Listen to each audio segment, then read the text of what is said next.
মনে হয় ম্যাডাম পিছন থেকে আটকাইছে, যাই হোক ওই ধস্তাধস্তি ঠেরে ও বাইচা চিন্তা করছে যেটা আটকাইছে বাসন লাগবে, বাইচা আসার চিন্তায় ও ওই মানে দেয় নাই তো, শুধু সামনের দিকে পিছের দিকে, যতক্ষণ না ছাড়ছে ততক্ষণ না। মোহাম্মদপুরের মামের হত্যার ঘটনাটি প্রথমে মনে করা হয়েছিল একটি সাধারণ চুরির চেষ্টা, কিন্তু তদন্ত যত এগোচ্ছে ততই সামনে আসছে প্রতারণা, পরিচয় লুকানো, পুরনো অপরাধের ইতিহাস এবং একের পর এক ঠান্ডা মাথার সিদ্ধান্ত। ছুরি নিয়ে চাকু নিয়ে তারপরের দিন ওই বাসায় ঢুকছে, তার মানে তার যে ক্রাইম করার যে ইন্টেনশন, এই মোটিভ নিয়েই সে ঢুকছে। লায়লার বাসায় 3 দিন কাজ করেছে যে গৃহকর্মী আয়েশা, তাকে কেন্দ্র করেই গোটা কাহিনী ঘুরছে। প্রথম দিন থেকেই নিজের মুখ ঢেকে রাখতো সে, মোবাইল ফোন ব্যবহার করতো না, কোনো ঠিকানা দিত না, আর এভাবেই অপরিচিত থাকাই ছিল তার চুরির নিরাপদ কৌশল।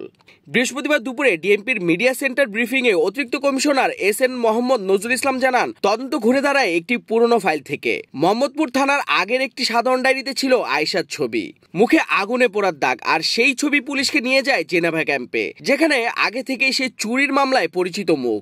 সে হ্যাবিচুয়ালি এই কাজেই করে। এর আগেও সে, আমি যেটা বক্তব্যে বলছি, যে জুলাই 25-এ আরেক বাসা থেকে 8,000 টাকা চুরি করছিল, ওইটা নিয়েও সে এর আগে ধরা পড়ছে, তারপর জিডি হয়েছে। ওইটাই কিন্তু এই মামলাটা ডিটেক্ট করার জন্য আমাদের ক্লু হিসাবে কাজ করছে। তদন্তে জানা গেছে জুলাই মাসে একটি বাসা থেকে 8,000 টাকা চুরি করে গা ঢাকা দিয়েছিলেন আয়েশা। এমনকি নিজের বোনের বাসা থেকেও চুরির অভিযোগ আছে তার বিরুদ্ধে। বারবার পরিচয় গোপন করা, বাসা বদলে কাজ করা, সবই ছিল অপরাধ লুকানোর কৌশল। তবে কিছুদিন পূর্বে তার ফোনের ডিসপ্লে নষ্ট থাকায় রাব্বি নামের তার এক ছোট ভাইকে ঠিক করার জন্য দেয়। এ সময় সিমটি রাব্বির ফোনে ব্যবহার করা হয়ে থাকতে পারে।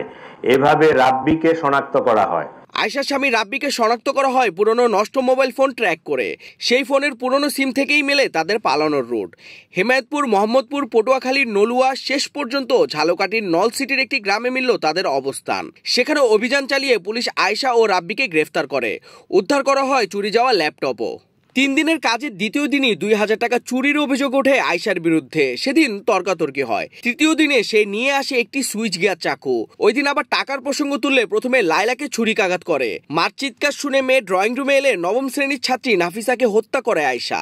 এই কাজটা করার পরে কিভাবে সেফ এক্সিট হবে, সে তার কাপড় চোপড় চেঞ্জ করে মেয়েটার কাপড় চোপড় গুলো পরছে, মুখ ঢাকছে, একটা ওই ল্যাপটপের ব্যাগ পিছনে নিয়ে এজিফ যে বাসার মেয়ে প্রাইভেট পড়তে অথবা কলেজে বা ইউনিভার্সিটিতে বাহির হয়ে যাচ্ছে, এই একটা এনভায়রনমেন্ট ক্রিয়েট করে সে বাহির হয়ে গেছে।